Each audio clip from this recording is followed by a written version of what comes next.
अजूनही महायुतीचा अध्यक्ष कोणाचा होणार याबाबत संभ्रमता आहे. अजूनही महिना झाला तरी जिल्हा परिषदेचा अध्यक्ष कोणाला संधी मिळणार याचा मार्ग शोधत नाही. आता मंगळवारी 17 तारखेला अध्यक्ष आणि उपाध्यक्ष निवड आहे.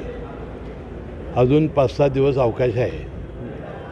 आता लवकरच आमच्या तिन्ही पक्षांची बैठक होईल आणि मित्रपक्षांची आणि निर्णय होईल. आणि जास्त महानगरपालिकेमध्ये जो निर्णय झाला, ज्या पक्षाच्या जास्त त्याचा महापौर झाला, तसा इथं अध्यक्ष व्हावा अशी आमची मागणी आहे आणि मला विश्वास आहे की तो मान्य होईल. दुसरीकडं गोकुळ संदर्भात पण 17 तारखेला सुनावणी आहे. आपण देखील सुप्रीम कोर्टात गेला होता, मात्र कुठेतरी दावा प्रतिदावा करून आपली मागणी फेटाळली असं आरोप केला जातो. तुम्ही निकालाची कॉपी बघितलेली नाही? बघितली? काय लिहिले त्यात? निकालाची कॉपी न बघता तुम्ही पत्रकार परिषदा घेता, चुकीचं आहे ना. आता निकालाच्या कॉपीमध्ये स्पष्टपणा नाही. आता माझा जाण्याचा उद्देश काय होता की मी त्यामध्ये एक पार्टी होतो. आता त्यामध्ये जाण्यासारखे 2च घटक होते, एक गोकुळ किंवा मी.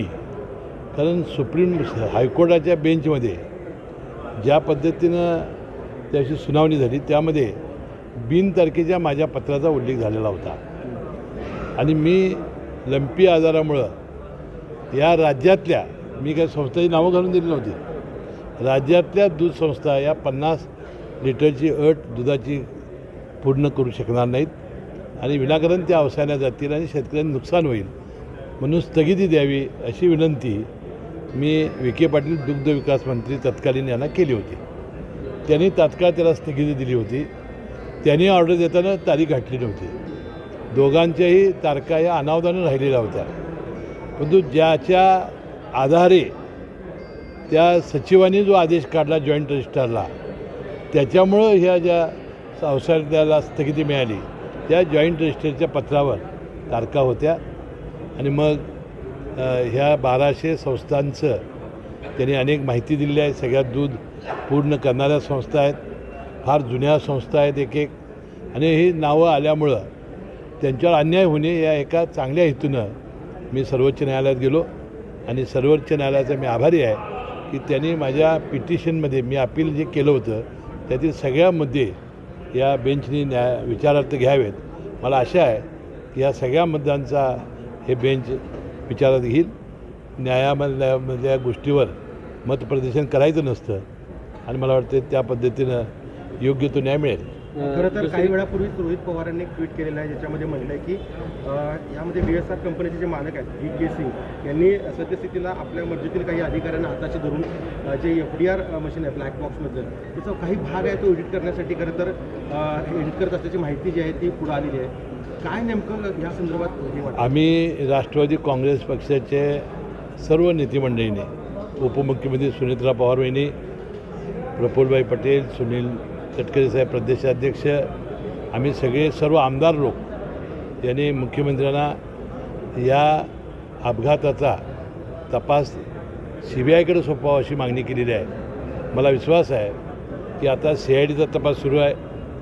आता DCGA जी विमान प्राधिकरण संस्था आहे ती चौकशी करते आणि लवकरात लवकर CBIला सुद्धा हा वर्ग होईल आणि दूध का दूध पाणी होईल. आणि यामध्ये कोण आमच्या सगळ्या राज्यातल्या जनतेच्या आणि देशातल्या जनतेच्या मनामध्ये या शंका आहेत, त्या शंकेत निरसन होईल.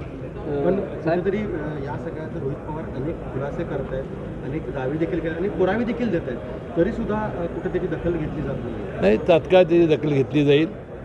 मुख्यमंत्र्यांनी सुद्धा त्याबद्दलचं सूत्रवाच केलेला आहे. शेजारी सांगली जिल्ह्यामध्ये राष्ट्रवादी काँग्रेसच्या नेत्यांकडून आता दबावतंत्र वापरला जात आहे. सगळ्या नेत्यांनी एकी करून भाजपला कुठंतरी सत्तेपासून लांब ठेवण्याचा प्रयत्न केला आहे. मात्र कोल्हापुरात देखील भाजप दबावतंत्र वापरत असताना तुम्ही मात्र जिल्ह्यातून एकटेच लढताना दिसताय. तुमच्यासोबत माजी आमदार किंवा ही कुठंतरी दिसत एकटे कोण माजी आमदार कोण? म्हणजे राजेश पाटील वगैरे ते सगळे माझ्या मागं आहेत. सगळे माझ्या मागं आहेत, माझ्या पोटात आहेत. त्यांचा भक्कम पाठिंबा मला आहे आणि त्या सगळ्या नेते मंडळींच्या जीवावर माजी आमदार के पाटील असतील, माजी आमदार राजेश पाटील असतील आणि राष्ट्रवादीचे तमाम कार्यकर्त्यांच्या जीवावर राष्ट्रवादीचा अध्यक्ष होईल असा विश्वास मला आहे. राज्यामध्ये सध्या आणि कोल्हापूर शहरामध्ये गॅसचा तुटवडा जाणवत आहे. हॉटेल व्यावसायिक बंद ठेवले आहेत, काय सांगा? आता कालच राज्याच्या पेट्रोलियम मंत्र्यांनी अशा प्रकारची टंचाई आता होऊ देणार नाही अशा पद्धतीचं विधान केलेलं आहे. त्याशिवाय इराणची जी सामुद्रधुनी आहे त्यानुसुद्धा भारताला देण्याची परवानगी दिली अशी आम्ही माध्यमामध्ये ऐकलेलं आहे. त्यामुळे मला वाटते लवकरात लवकर हा धोका टळेल. थँक्यू.